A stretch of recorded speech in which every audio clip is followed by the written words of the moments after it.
इधर लखनऊ में सीएम योगी आदित्यनाथ ने आपको बता दें कि डॉक्टर भीमराव अंबेडकर की प्रतिमा को फूल चढ़ाकर माथा नवाया है।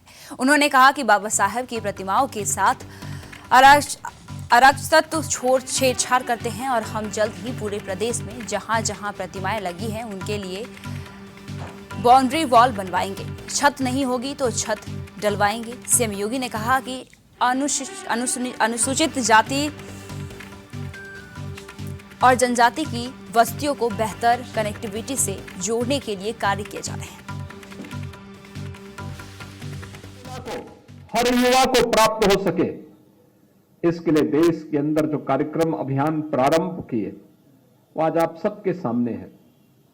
गरीब को राशन की सुविधा का लाभ हो, वंचित को मकान की सुविधा का लाभ हो, हर गरीब के घर में शौचालय के निर्माण का कार्य हो, समाज की मुख्य धारा के साथ जुड़ करके जिस अभियान को आगे बढ़ाने का स्वास्थ्य की बेहतरीन सुविधा हर गरीब को प्राप्त हो सके, इसके लिए चलाए जाने वाले अभियान का हिस्सा हो। घरौनी के माध्यम से जहां पर आपका घर है वहां का मालिकाना अधिकार उपलब्ध करवाने का कार्य हो, ये उसी समता, न्याय और बंधुता का हिस्सा है जो बाबा साहब भीमराव अंबेडकर ने संविधान की प्रस्तावना में भारतवासियों के सामने प्रस्तुत किया था। हमें अपने संविधान पर गौरव की अनुभूति होती है,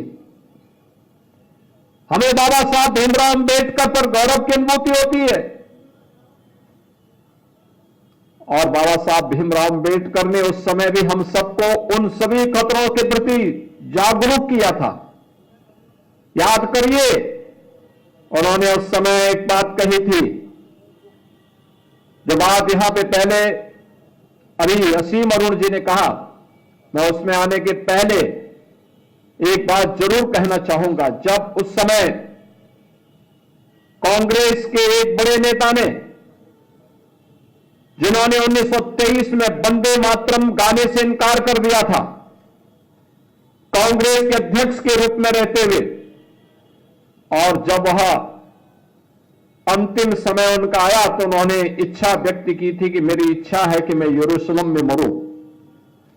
बाबा साहब ने तब एक टिप्पणी की थी कि जो व्यक्ति भारत की धरती पर पैदा होकर के भारत की सुविधा का उपभोग करके भारत की धरती को पवित्र न मानता हो, उस व्यक्ति के द्वारा दिए जाने वाले वक्तव्य कभी भारतवासियों के हित में नहीं हो सकते। दुर्भाग्य से उस तुष्टीकरण की नीति पर चलने वाले दल न केवल भारत का अहित कर रहे हैं, बल्कि बाबा साहब भीमराव अंबेडकर का भी अपमान कर रहे हैं।